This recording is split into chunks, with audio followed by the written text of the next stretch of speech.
great news, but the question on everyone's minds is, to be honest, how were Indonesian authorities able to capture her in just a few weeks whilst we couldn't? What do you think happened here? Well, first of all,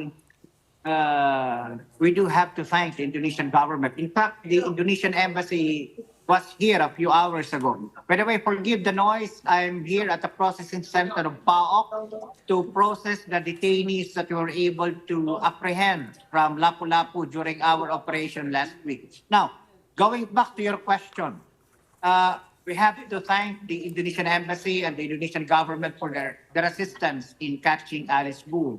And by the way, a good part of her capture, I mean, the credit would have to go to, a good deal of the credit would have to go to the Bureau of Immigration of our country, because they have always been on a 24/7 alert, 24/7 contact with their counterparts in Indonesia.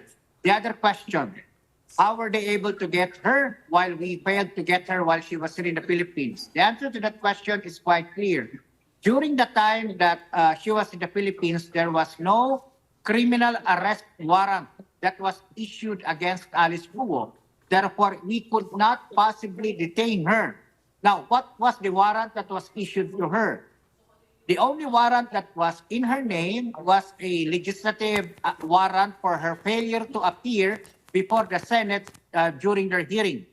And only the Senate Sergeant at Arms could implement those warrants. Okay, Director Casio, it's been a while, no, since nakalabas nga sila Alice Guo, Sheila Guo, Cassandra Ong et al. Ang tanong, Director Casio, do we have a clearer picture of what happened during the earlier part of that trip, aka, i.e. pala, saan po sila dumaan? Do we have a clearer picture? Saan po sila talaga nag-land? Sa KL po ba? Or sa Sabah? At ano po yung nagyari doon sa gulo, doon sa stamp sa kanyang passport? Now, the answer to the question would be, I would imagine we would know about it by the time that she arrives in the Philippines. But of course, listening to your earlier story, I've heard about, so it's public knowledge now that there is an attempt for the Indonesian embassy to swap one of our prisoners with her. So I don't know if that is official, but we've heard about that this morning. But then again, once we go through that hump, once we're able to go through that hump, we would be able to get her here in the Philippines. And once she's here, I hope she cooperates. I hope she answers all the questions that we ask of her, not only in relation to the POGO activities of Bamban and Porac, but more importantly now, who assisted her, who enabled her escape from the Philippines in the early part of July. Because the answer to your question is, we are nowhere near, I mean us, as far as the Commission is concerned, we are nowhere near the answer to that question. A good chunk of the answer would have to come from Alice Guo herself.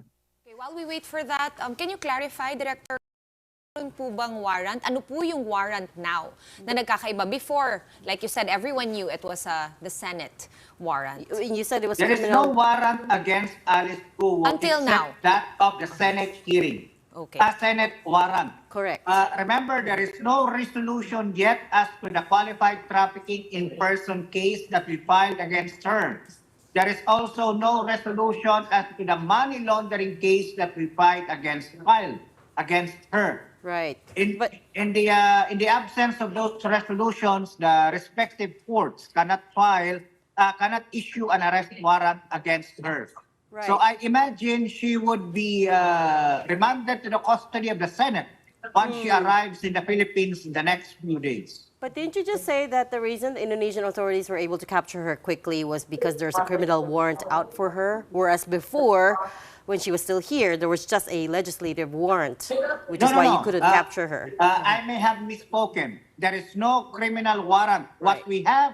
What the Indonesian government was able to use to capture her was a request from the Philippine government due to the fact that Ms. Guo is a fugitive from a criminal investigation in the Philippines. Okay. So it is merely an immigration document. Did PAOCC help in the eventual capture of Ms. Guo? Come again, sorry. Did PAOCC, your organization, help in the eventual capture of Ms. Guo? Did you provide intelligence? No. All that we did is coordinate with our Indonesian counterparts. But as far as her capture is concerned, all the credit goes to the Bureau of Immigration. It was them who has been on a 24/7 lookout and coordination with their counterparts in Indonesia. Okay, Mr. Casio, since nabanggit nyo na rin po no, and in the beginning when you clarified where you were and kung bakit po maingay, as early as now, are you looking at the Lapu-Lapu illegal POGO operation of which the raid happened itong last weekend lang? Do you think as early as now may connection po ito dito sa Bamban operation? I believe lumabas sa balita na may isang tao po na galing daw po sa Banban or sa PORAC operation na nahanap doon sa Lapu-Lapu. Can you clarify? Yes, ma'am. That's 100% accurate. We've got 5 Filipino nationals here who in one way or the other was connected to both PORAC and Bamban. They were administrative staff in Bamban and or PORAC. Likewise, around 2/3 the foreign nationals that are detained here now from Lapu-Lapu were originally from Bamban and or PORAC. So according to the initial interview that we obtained from the foreign nationals, they got a tip, their managers in Bamban, in PORAC, got a tip as early as June 3 that we were going to raid their POGO facility. Remember that the raid happened on June 4. So a day prior to the actual raid, they got the tip already. Then they flew out of Luzon through the Clark International Airport, heading into Lapu-Lapu June 8. So obviously, someone, somewhere,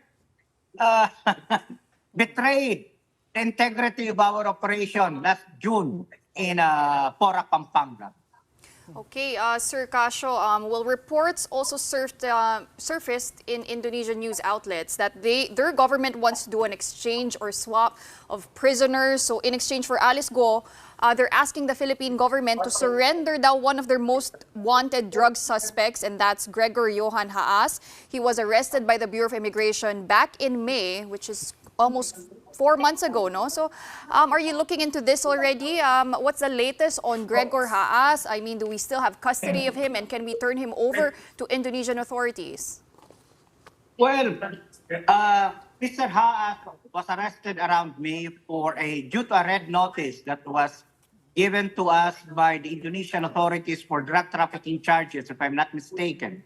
Mr. Haas is reputed to be a member of the Sinaloa drug cartel in Mexico. But there is a slight complication here. Mr. Haas is not an Indonesian national. He is an Australian national. So there is a third country who has to enter the negotiations here. It has to be a discussion between the Philippines, Indonesia, and Australia. Then we would defer to the Department of Justice, who has supervision over the Bureau of Immigration as to what we would do with Mr. Haas in relation to the proposed prisoner swap with Alice Guo. Right, and we'll ask DOJ that immediately after your interview, but I wanted to come back to Alice Guo first to follow up on Sean's question. What else do we know about how she escaped? Sheila Guo said that they escaped via 3 boats to enter, took those to enter Malaysia, but Justice Secretary Remulla said he doesn't believe this story. What else have you found out? Well, again, I would have to defer to Alice Guo's statement when she arrives in the Philippines in the next few days. Because this is a family of scammers, this is a family of liars, this is a family who has lived its life on an intricate web of lies. So we'd have to verify their stories, counter-verify, triangulate the sources of information, because we don't believe anything anymore that comes out of the mouth of any of the Guo family members. We'd have to validate all of their information. So we'll have to wait for Alice Guo's version of their supposed escape from the Philippines. Okay, Director, since we're on the topic of the family, no, kulang pa tayo ng isa. Si Wesley Guo po ay supposedly nasa Hong Kong. Now, Hong Kong, unlike Indonesia, wala po sa ASEAN, I assume labas po yan dun sa same deal, no, yung interchanging deal that we have with Indonesia or whatever the technical term is. Pero what are the options when it comes to Wesley Guo, and what has Hong Kong promised to our government if meron? To be honest, among the Guo siblings, Wesley is the least of our priority because we have no criminal charges of yet that has been filed against Wesley Guo. So, as you imagine, as you have seen in the past several weeks, we have focused our efforts on Sheila, on Alice, on Seaman. In as much as these three have pending criminal charges against them already. Now, with regard to Wesley, as early as 3 weeks ago, we've already been informed that he tried to leave for Hong Kong.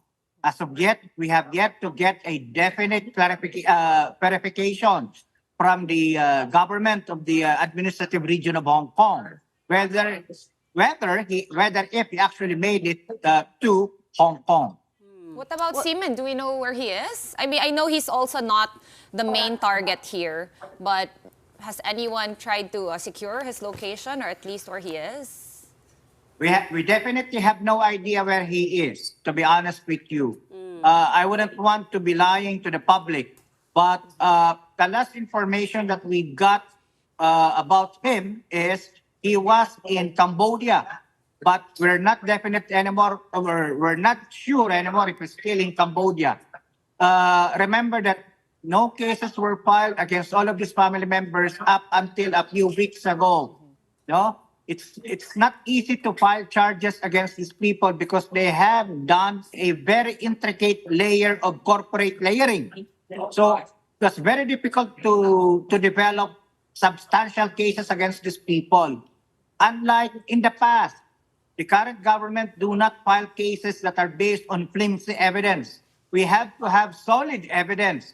So, all right, the people are trying to take us apart.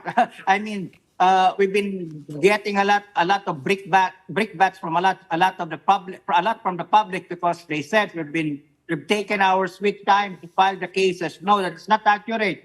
We only wanted to make sure that all of the cases that we file would stick and that they're not based on flimsy evidence. Unfortunately, I would say that other agencies failed to do a 24/7 watch on the Guo family. That is why they were able to escape. It is for that reason that the president is has asked for an investigation. And we are conducting that investigation to be able to identify who among us failed to do their job in securing the locations of the Guo siblings. Because had we been able to do that, had all of the government agencies been able to do that, we would not be in this situation now. And we look forward to getting that information as well and getting those names once you have them. Thanks for your time tonight, Director of PAOCC, Winston Casio.